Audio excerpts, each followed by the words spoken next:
My name is Daniela from Telecommunications Department, and we are wishing you a happy holidays. Hi, I'm Melanie Gross, wishing you a happy holiday. Hey, hi, this is Buddy Alves. I'm with the Office of Communications and Marketing.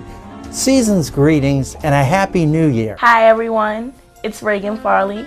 I would like to wish you all a happy holiday and enjoy yourselves, be safe, and just overall have a good time. Hi, I'm Joe Sviatko, and I'm a Public Information Officer in the Media Relations Office here at the MTA. Wishing you and yours a very Merry Christmas and a Happy New Year. Hi, I'm Ebony. Hi, I'm Latrice. Hi, I'm Jean. And we're from MTA Human Resources. Happy holidays. My name is London Hines from the Office of Communication and Marketing. Wishing you a Merry Christmas and a Happy New Year.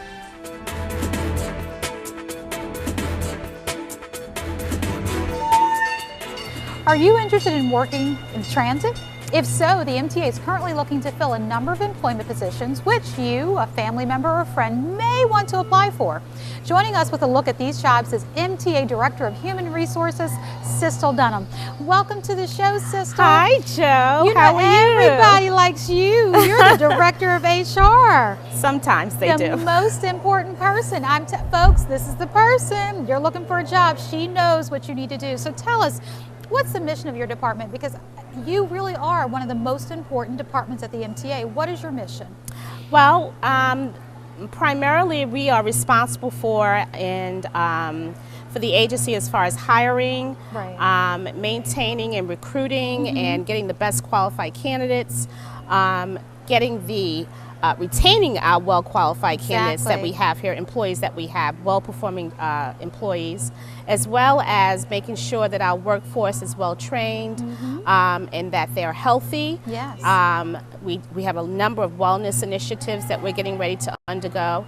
And in addition to that, we want to make sure that our individuals are being properly paid, compensated fairly. I like that. It's kind of hard sometimes compared to private industry. Yeah, because we are a state agency, and a lot of people don't understand that. You know, you work for the state, but you know, with that comes a lot of benefits. I mean, we have holidays that some private sector businesses don't have. Yes, that's correct. A wonderful retirement system that we're in. So there are a lot of perks that come along with working for the state of Maryland.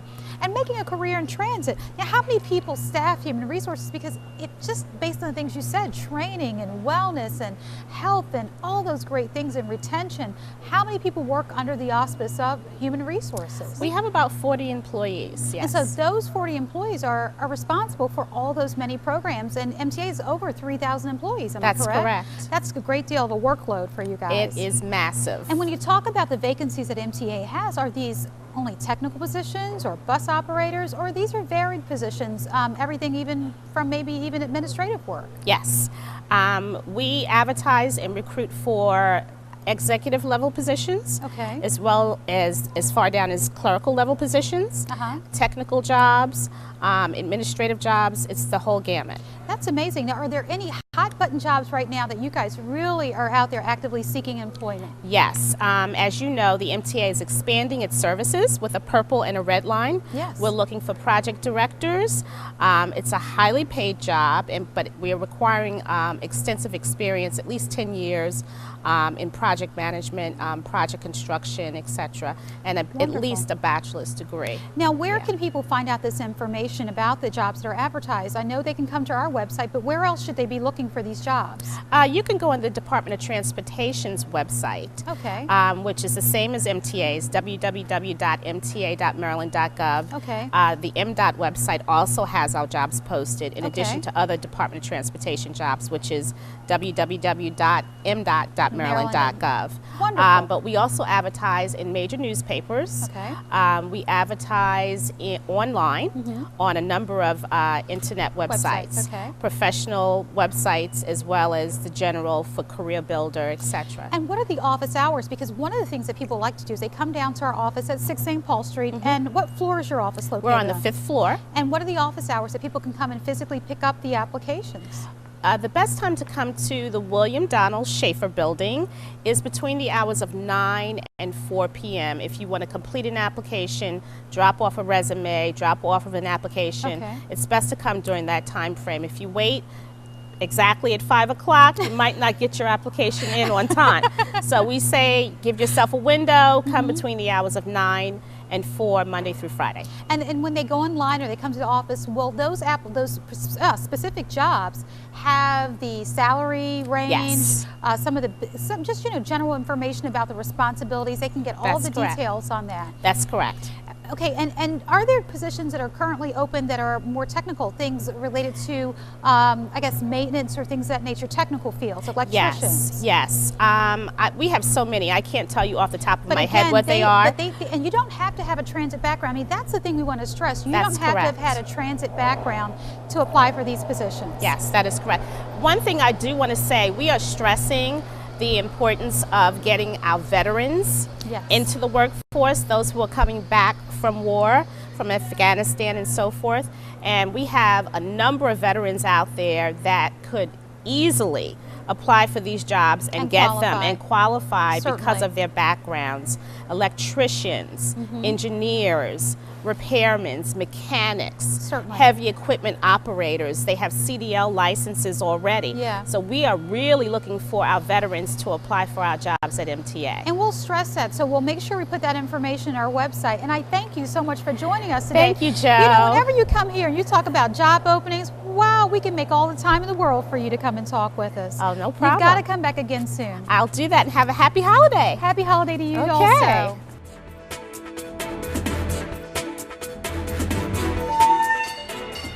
The MTA is interested in hearing from you, the customer, about its many transit services.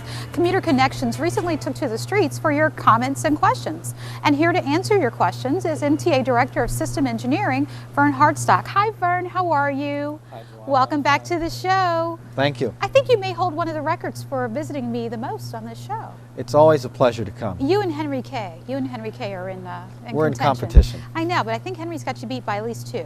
Perhaps. You got to come back again soon. I'd be glad to. So I'm going to go to our first question.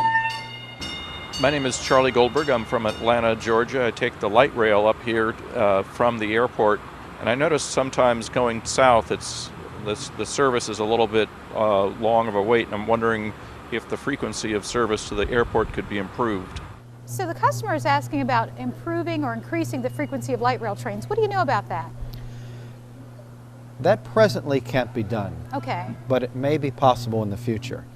The decision to increase transit is based on several factors. One is ridership demand. Well, that's the big one. The other is costs. Well, that's the other big one. The costs include the cost of additional trains Right. and operators. Well, yeah, that's the big Presently, we operate service to BWI at 20-minute intervals from 4:45 a.m. to 12:30 a.m.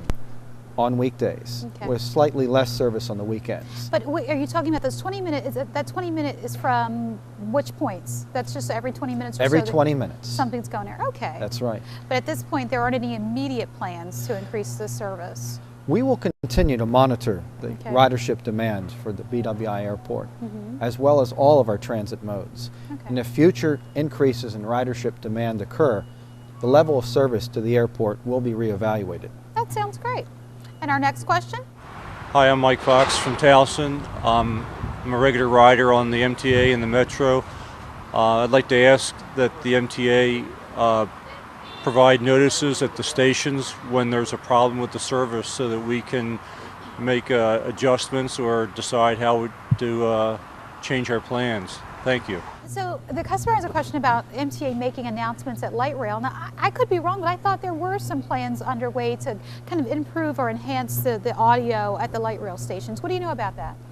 Yes, there are. Well, good. I'd like to be right. The MTA has a goal to increase the frequency of customer information during service disruptions. To meet that goal, we have hired customer information personnel. Their job will be to assist the control room supervisors during service disruptions. That's important because I think having accurate and timely information is most important. And our next question? My name is James Pide. I live in Mount Washington. I would like to know if the MTA could improve their service by notifying riders of any changes due to any special activities in the city in advance so that it would be more accessible and make the riding experience more pleasant. So the customer's asking about how do you get updates related to service, whether I guess it's delays or just in general if the service is operating fine. How do they get that information? The public can go to the MTA's website at www.mta.maryland.gov and go to the menu for Getting Around and select E-Notification. A service status will appear showing the status of all our modes of transit. In addition, the e-notification page has 3 additional ways that the public can obtain this information. The first is that riders can subscribe to email and text alerts. Second, through a service known as Audio Now, the public can listen to MTA Transit Team drive time reports. These reports are usually aired daily on local radio from 5 to 9 a.m. and 3 to 6 p.m. But through the Audio Now service, customers can listen to this by calling 410-500-4444. Okay, that sounds great. Yes. And I didn't know that we had all these options. I knew about maybe 1 or 2, but so they have a variety of ways in which they can get information.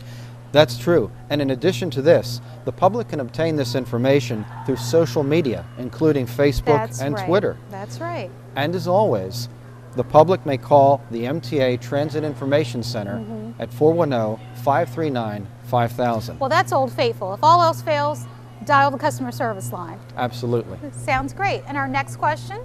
I'm Santos Powell, Roland Park, Maryland. Does the MTA have an app for mobile devices? And so folks are asking whether or not MTA has mobile applications. What do you know about that? That's coming. Yeah. The MTA is currently implementing a passenger information system that will provide the public with real-time information on vehicle arrivals and service delays. This real-time information is going to be available through smartphone applications, cell phone text messaging, telephone, and the MTA's website. I like that. We're on the cutting edge.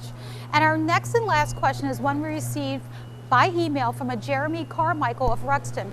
Now, Jeremy writes, I ride light rail on occasion and always enjoy my ride, but I actually have a light rail question related to my driving experience. Now, why must light rail, when it reaches rail crossings, seem to be delayed?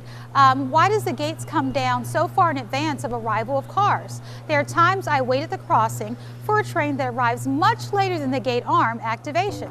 Is there a way to time the gate arm activation and lights to a time closer to the train's actual arrival so traffic isn't delayed or backed up any more than it has to be? And I have to tell you, Vern, you know, it's amazing. We get this question a lot, but what people don't understand is that trains can't stop on a dime. You can't just skirt, okay, the train's coming. So can you kind of help folks understand why we need that additional safety time for our trains to make it through the crossing? The operation of the gates is such that they have to be in the fully down position for a minimum amount of time before the train even gets into the crossing. Is that a federal standard? That's not something that MTA sets, correct? No, that is a federal standard. Federal standard, okay. The timing of the gates is calibrated to coincide with the posted speed of the train through the area. Now, sometimes the gates may be down for a longer period of time if the trains are going slower. Oh, okay. And this can happen due to a variety of conditions. But the crossing systems are regularly tested for safe operation on a regular basis. So it's not just about speed or we're trying to be delayed. These are real safety reasons why we're doing these things, correct? Absolutely. And I'm going to tell you, there's some races that I wouldn't mind running, but I'd never try to outrun a train. No. Well, I want to thank you again for joining us. You did a wonderful job. You know your stuff when it comes to MTA. You're welcome. It was my pleasure, Joanna. So that means I have to have you come back again so you can compete with Henry. I'll do my best. Sounds great. If you have questions you'd like to ask the MTA, visit with us online at mta.maryland.gov or check us out on Facebook or Twitter. Thank you for joining us. Have a happy holiday season. We'll see you next time and take care.